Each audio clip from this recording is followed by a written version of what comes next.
Assalamualaikum warahmatullahi wabarakatuh. Ya teman-teman, eh, bagi yang sedang berjuang dalam pelaksanaan PBG dalam jabatan, nah kita kan dituntut untuk membuat perancang pembelajaran, terutama RPP ya. RPP-nya itu berbasis HOTS dan berbasis TIPEK. Nah, di sini saya akan menampilkan RPP yang saya buat yang berbasis HOTS dan berbasis TIPEK. Ya, dari yang pertama ini ada identitasnya. Dari Satuan Pendidikan SD Negeri 2 Tinggarjaya, kemudian ada kelas, ada tema berapa, kemudian subtemanya berapa, muatan terpadunya itu muatan pelajaran apa dan apa. Kemudian pembelajaran keberapa. Nah, di sini juga ketika menuliskan pembelajaran itu kita tuliskan materi inti yang akan kita sampaikan, itu materi tentang apa. Kita tuliskan ya. Kemudian alokasi waktunya itu 2 kali 35 menit itu dalam 1 kali pertemuan. Nah, setelah identitas kita masuk ke yang pertama itu kompetensi inti. Nah, KI1, KI2, KI3 dan KI4 dituliskan semuanya. Kemudian yang kedua masuk ke kompetensi dasar dan indikator. Nah, di sini kita sudah harus dituntut untuk membuat indikator yang berbasis HOTS. Ya, kompetensi dasarnya kita tulis dulu. Kemudian indikator itu kita buat berdasarkan kompetensi dasar yang kita ambil. Nah, di sini contohnya saya menggunakan muatan bahasa Indonesia. KD-nya itu KD 3.8. KD 3.8 itu merinci ungkapan penyampaian terima kasih, permintaan maaf, tolong, dan pemberian pujian, ajakan, pemberitahuan, perintah, dan petunjuk kepada orang lain dengan menggunakan bahasa yang santun secara lisan dan tulisan yang dapat dibantu dengan kosakata bahasa daerah. Nah, itu KD-nya. Nah, saya akan merumuskan indikator pencapaian kompetensinya.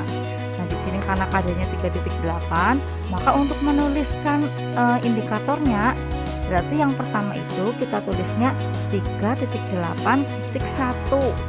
Nah, di sini saya menggunakan KKO yang HOTS ya. Kita dituntut untuk menggunakan KKO yang HOTS. Nah, karena berhubung saya ini mengajar kelas 1, jadi saya menggunakan KKO HOTS, tetapi yang sesuai dengan untuk anak kelas 1. KKO HOTS itu bisa kita ambil mulai dari C4, C5 sampai C6. C4 itu menganalisis, C5 itu mengevaluasi, dan C6 itu mencipta. Nah, untuk lebih lengkapnya lagi, teman-teman bisa buka KKO-nya taksonomi Bloom yang sudah direvisi oleh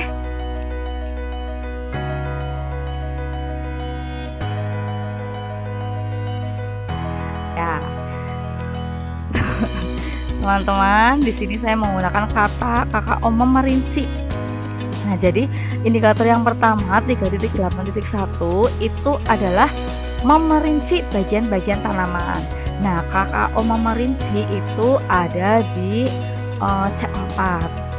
Kemudian yang kedua ada 3.8.2. Nah, di sini saya menggunakan KKO menyimpulkan. Nah, menyimpulkan bagian tanaman yang dapat dijadikan sebagai makanan. Nah, menyimpulkan itu merupakan KKO pada level C5.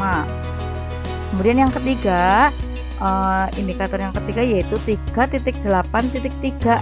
Nah, di sini saya menggunakan KKO membuat. Membuat itu masuk ke level C6 ya. Di sini membuat kalimat pujian menggunakan bahasa yang benar. Kemudian yang kedua pada muatan matematika. Di sini saya ambil kompetensi dasar 4.4 yaitu keterampilan ya. Nah, menyelesaikan masalah kehidupan sehari-hari yang berkaitan dengan penjumlahan dan pengurangan bilangan yang melibatkan bilangan caca sampai dengan 99. Nah, di sini saya mengambil indikator pencapaian kompetensinya itu 4.4.1 yaitu menggunakan KKO memecahkan. Ya, memecahkan itu ada di level C4. Ya, untuk bagian selanjutnya, nah ini tujuan pembelajaran. Nah, biasanya tujuan pembelajaran itu yang paling utama dikoreksi oleh tim penguji, ya. Nah, untuk merumuskan tujuan pembelajaran, kita harus mengacu ke indikator pencapaian kompetensi. Jadi, di tujuan pembelajaran itu harus sesuai dengan indikator pencapaian kompetensi. Nah, teman-teman, di sini untuk merumuskan tujuan pembelajaran itu harus memenuhi unsur ABCD. A-nya audience, B-nya behaviors, C-nya condition, dan D-nya itu degree. Baik, nanti akan saya tunjukkan mana yang audience, mana yang behaviors, mana yang condition, dan mana yang degree-nya. Nah, di sini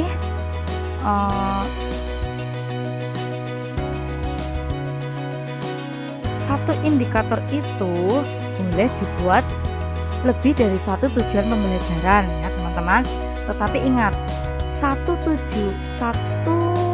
dua indikator itu tidak boleh dibuat satu tujuan. Jadi satu indikator itu harus ada tujuan pembelajarannya. Gitu ya teman-teman. Untuk merumuskan tujuan pembelajaran nanti akan saya jelaskan di video selanjutnya.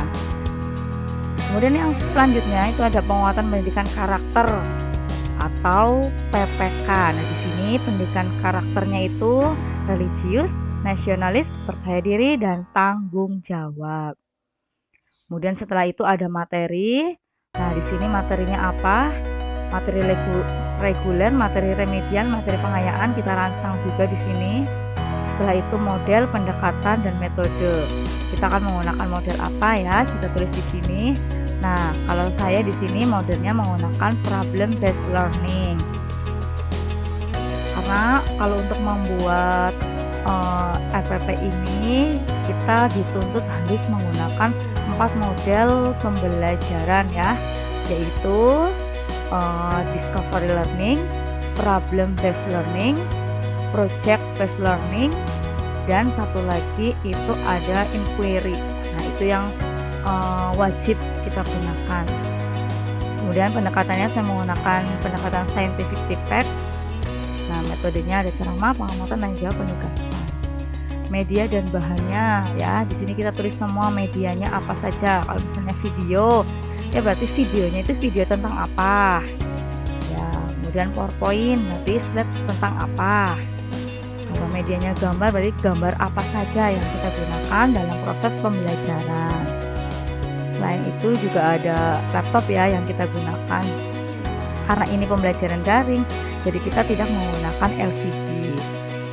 Kemudian ada bahan, ada sumber belajar. Kita tulis sumber belajarnya yaitu buku siswa dan buku referensi lainnya. Bisa juga misalnya ambil dari internet.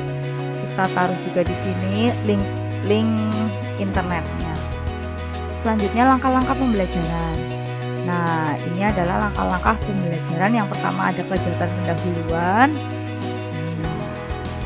Di langkah-langkah pembelajaran juga harus memuat 4C. Ya, unsur abad 21 itu 4C, yaitu critical thinking, creativity, collaboration, dan satu lagi itu communication. Di bagian kedua ada kegiatan inti. Nah, di kegiatan inti itu kita harus menuliskan sintak-sintaknya. Nah, dalam langkah-langkah pembelajaran itu kita harus sesuaikan dengan sintak-sintak model pembelajaran yang kita gunakan. Kalau di sini saya menggunakan model pembelajaran problem based learning, maka saya di bagian langkah-langkah ini di kegiatan inti juga menggunakan sintak problem based learning. Nah, untuk sintak problem based learning yang pertama itu adalah orientasi siswa pada masalah. Nah, di sini langkah-langkahnya itu langkah-langkah yang menunjukkan orientasi siswa pada masalah.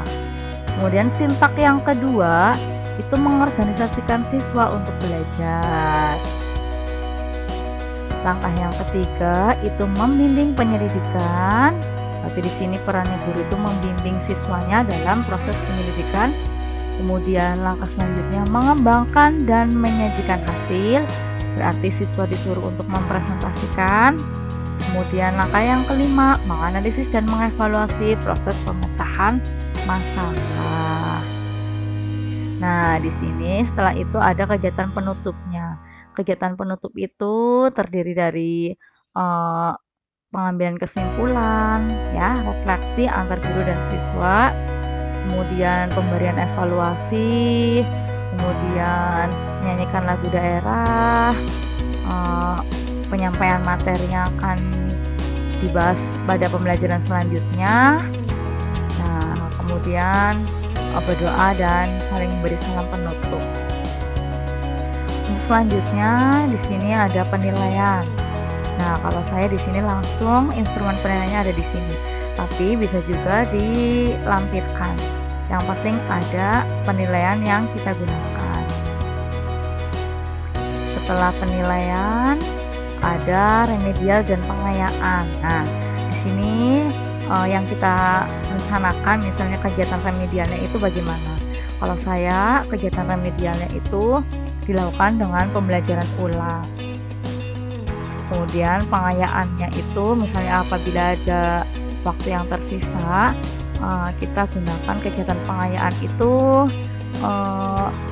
guru membahas kembali materi untuk menambah wawasan dan pemahaman siswa. Misalnya kalau tadi kan tentang manfaat bagian tanaman yang dijadikan sebagai makanan. Nah, untuk materi pengayaannya anak itu akan diberi materi tentang manfaat bagian tanaman selain sebagai bahan makanan. Seperti itu. Nah, itulah RPP daring yang dibuat untuk proses pembelajaran yang berbasis HOTS dan TPEK. Nah, di sini TPEK-nya itu berarti saya menggunakan slide PowerPoint, kemudian ada video yang saya buat sendiri. Jika teman-teman tidak buat sendiri, teman-teman juga bisa ambil di YouTube. Nanti linknya itu kita taruh di RPP juga supaya kita itu ketika disuruh menampilkan kita langsung bisa mengkliknya. Baik, demikianlah penyajian RPP yang saya buat untuk PPL nanti. Semangat ya teman-teman, teman-teman semuanya pasti bisa. Sekian dari saya. Wassalamualaikum warahmatullahi wabarakatuh. Terima kasih.